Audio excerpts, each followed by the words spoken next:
Picture this, you're at a party. Chips and dip are circulating, small talk is buzzing. Then someone drops a bombshell. The president isn't really from here, they're talking about the President of the United States. This isn't a scene from a political thriller, it's the reality we tumbled into with the birther conspiracy surrounding Barack Obama's presidency.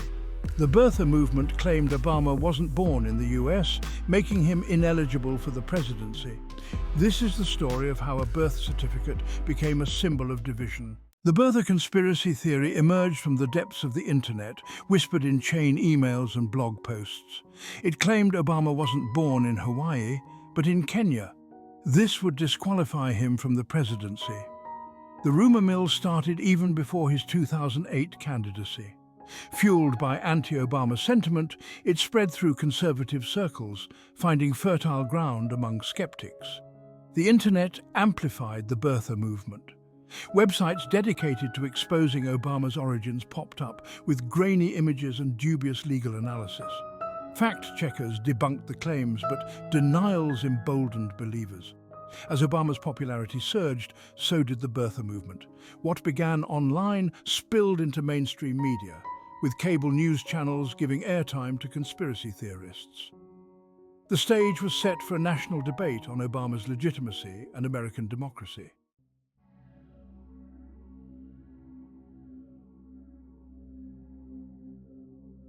Behind every good conspiracy theory, there's a cast of characters promoting it. The birther movement was no different. Donald Trump, a real estate mogul and reality TV star, was a vocal proponent. He demanded Obama's birth certificate and claimed to have sent investigators to Hawaii. Jerome Corsi, a right-wing author, wrote, "Where's the birth certificate?" The book, filled with dubious claims, was widely debunked but spread doubt. Bloggers, radio hosts, and self-proclaimed experts used the internet to spread the birther message.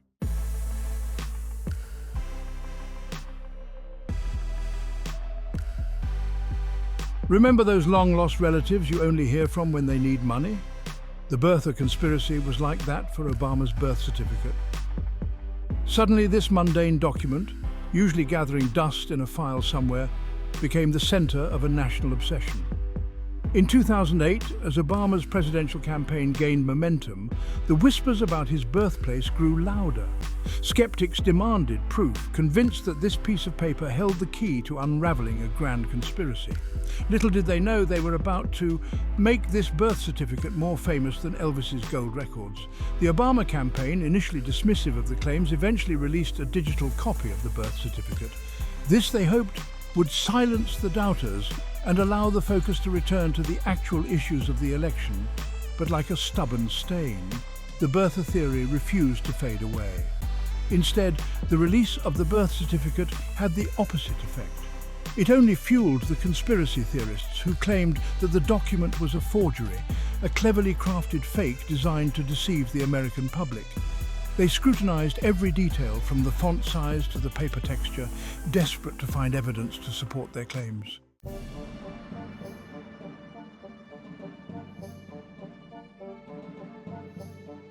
Section 2, Hawaii 5-0 fact-checking from the Aloha State. Hawaii, known for its stunning beaches and laid-back vibes, found itself an unwilling participant in the birther drama. The state, home to Obama's birth, became a target for conspiracy theorists. Officials were bombarded with requests for Obama's birth certificate. Some demanded to see the original document, convinced it held secrets. Others filed lawsuits, alleging a cover-up. The Hawaii Department of Health confirmed the authenticity of Obama's birth certificate. They issued statements verifying its legitimacy, but for die-hard birthers, these assurances fell on deaf ears.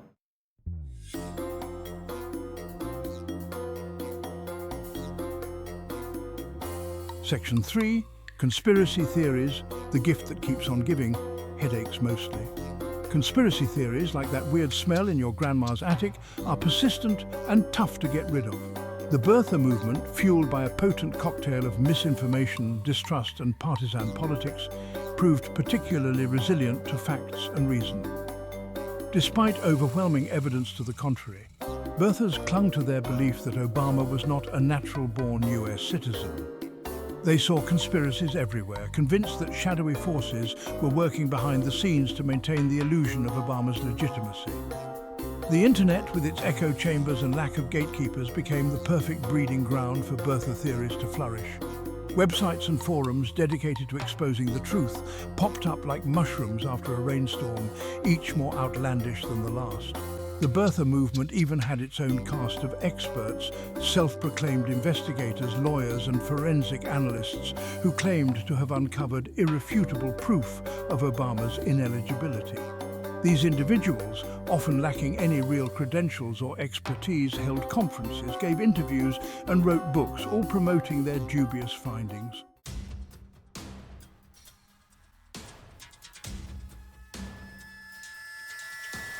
Section 4. The Media Circus, when birtherism met primetime. The birther conspiracy, initially relegated to the fringes of the internet, soon found its way into the mainstream media. Cable news channels, hungry for ratings and eager to capitalize on the controversy, gave airtime to birther proponents, further legitimizing their claims in the eyes of some viewers. Talk radio, with its penchant for outrage and hyperbole, became a megaphone for birther theories. Hosts, often with their own political agendas, fueled the flames of the conspiracy, encouraging their listeners to question Obama's legitimacy and spread the word. The media's coverage of the birther movement, while often presented as a both sides debate, had the unintended consequence of normalizing a fringe theory. By giving airtime to birther proponents and presenting their claims as credible, the media inadvertently amplified their message and contributed to the spread of misinformation. Even late-night comedians, known for their satirical takes on current events, couldn't resist poking fun at the absurdity of the birther movement. While their jokes often aimed to expose the ridiculousness of the claims, they also served to keep the controversy in the public consciousness.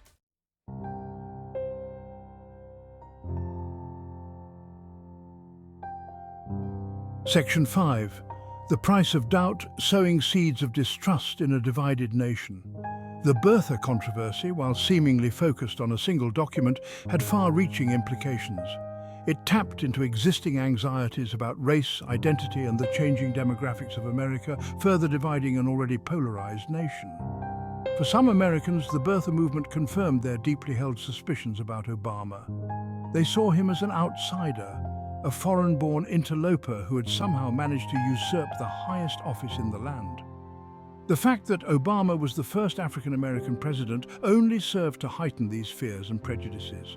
The birther movement also eroded trust in institutions, fueling a sense that the government and the media were complicit in a grand deception. This distrust, once sown, proved difficult to eradicate, contributing to a climate of cynicism and skepticism towards authority. Moreover, the birther controversy highlighted the dangers of misinformation and the ease with which it can spread in the digital age.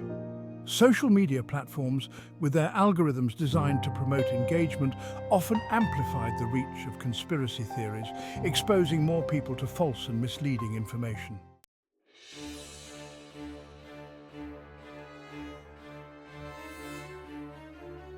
Donald Trump and the birth certificate sideshow.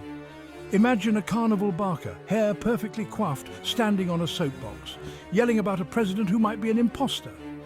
This was Trump's grand entrance into the birther circus. He became the ringmaster, whipping up the crowd with bluster and innuendo. Trump saw an opportunity in the birther movement. He tapped into discontent, positioning himself as a champion against a supposedly illegitimate president by questioning Obama's birthplace. He fired off tweets, gave speeches, and went on news channels. Was it genuine belief or a political move? Only Trump knows. His involvement catapulted the birther movement to the front pages. Ironically, Trump later became president. It's almost enough to make you believe in anything.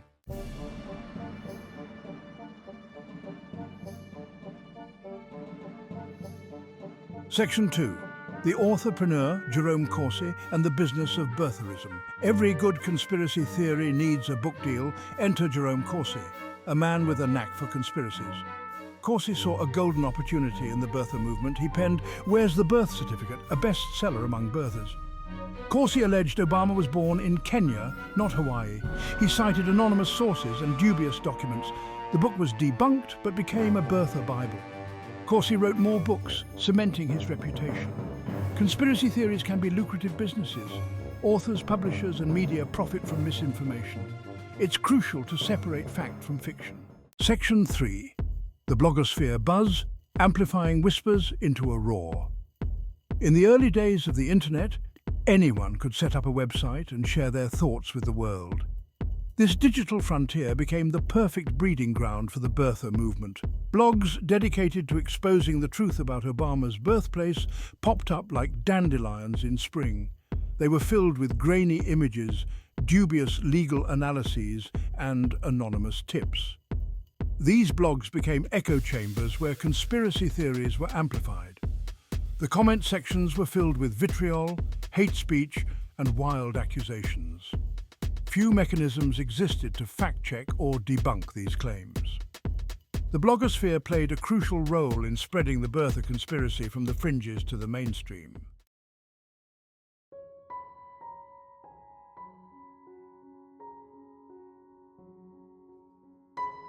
Section 4. The echo chamber effect, when belief trumps evidence. Imagine you're in a hall, surrounded by people who all share the same beliefs, no matter how outlandish.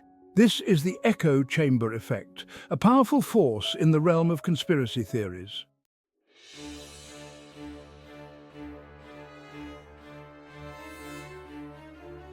Section 5. A world stage, a single certificate, birtherism's global reach.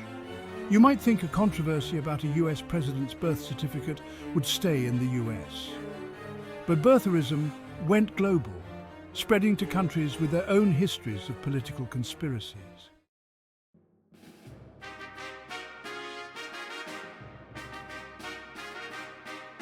Now, let's step into the shoes of a conspiracy theorist.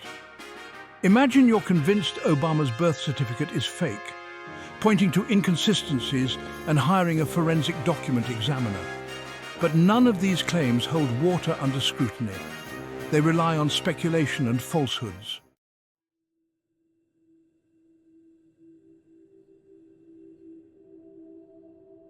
In 2011, the Obama administration released the president's long-form birth certificate.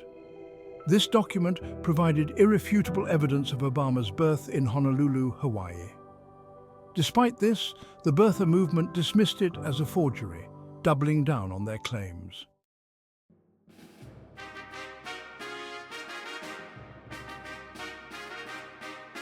The birther conspiracy could not withstand scrutiny. Lawyers and fact-checkers debunked the claims, affirming Obama's eligibility for the presidency. Despite overwhelming evidence, the conspiracy persisted, fueled by partisanship and distrust.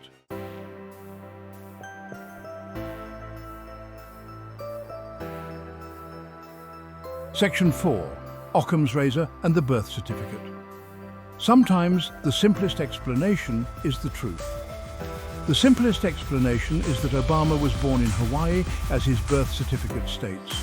The birther conspiracy requires a convoluted series of events and assumptions, making it highly improbable.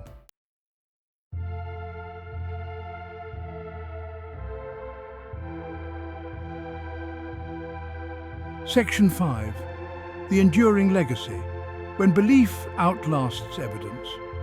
Despite overwhelming evidence debunking the conspiracy, the belief persisted for some.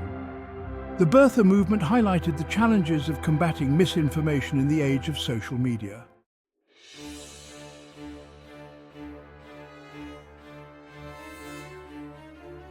Section 1.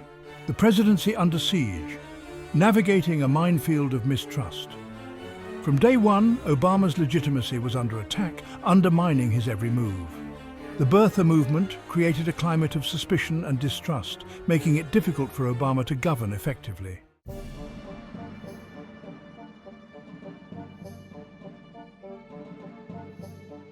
Section 2. Policy under the microscope, when every decision is viewed through a conspiracy lens. Every decision Obama made was met with suspicion, twisted to fit the narrative of an illegitimate president. The birther conspiracy created a toxic environment, making rational debate and policy-making nearly impossible.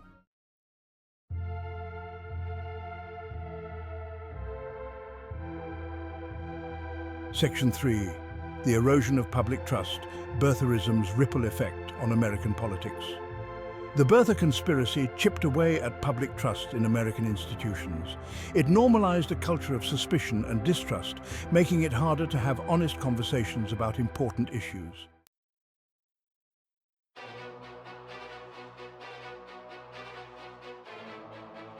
Section 4.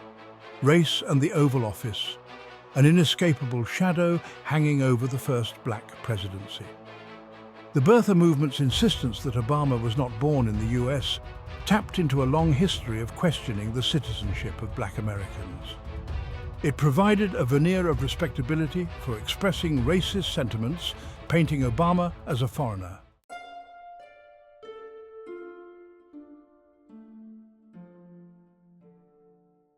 Section 5. A nation divided, how birtherism became a proxy for deeper anxieties. The birther conspiracy thrived in an environment of fear and uncertainty, offering a simple explanation for complex issues. It became a proxy for deeper anxieties about race, class, and the future of America, further fracturing the nation.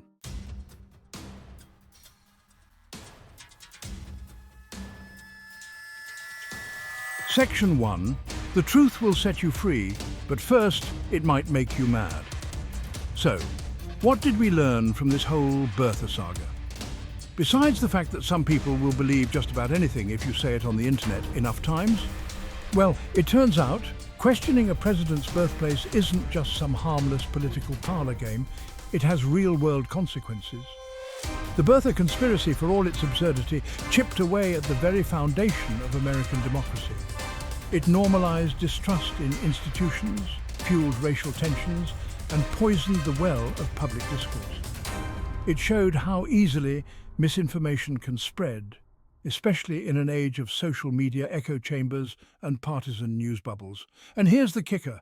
Even after Obama released his long-form birth certificate, even after fact-checkers debunked every single claim, even after he won re-election, the birther conspiracy refused to die. It lingered on like a bad smell, a testament to the fact that for some, belief trumps evidence and ideology trumps reason.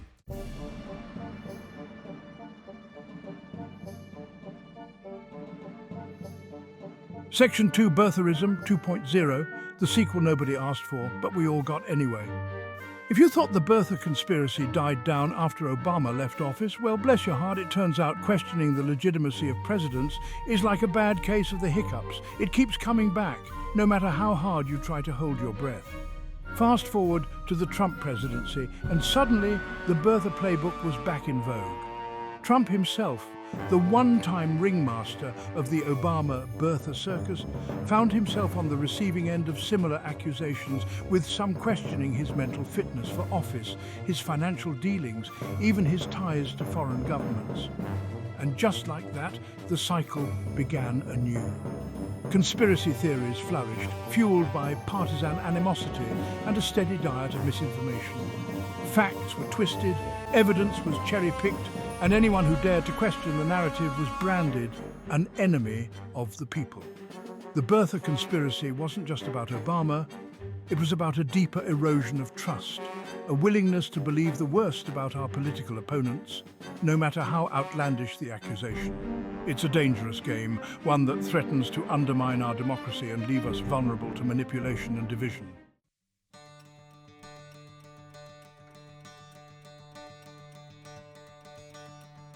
Section 3, in defense of facts, because apparently they need one. In an age of alternative facts and fake news, it's easy to feel like we're living in a post-truth world. But here's the thing, facts still matter, evidence still matters, truth still matters. We can't just give up and accept a world where conspiracy theories reign supreme, where every piece of information is suspect, and where we're constantly questioning each other's motives. We need to be vigilant, to be critical thinkers, to demand evidence for the claims that are being made, and to be willing to change our minds when presented with new information. We need to support a free and independent press, one that is committed to reporting the truth, holding the powerful accountable, and separating fact from fiction. We need to teach media literacy in our schools so that future generations are equipped to navigate the complex digital landscape and discern credible sources from those peddling misinformation. The Birther conspiracy, for all its ugliness, can serve as a wake-up call. It reminds us that we can't take our democracy for granted, that we have a responsibility to be informed citizens, to engage in reasoned debate and to defend the truth, even when it's inconvenient, even when it's unpopular, and even when it makes us uncomfortable.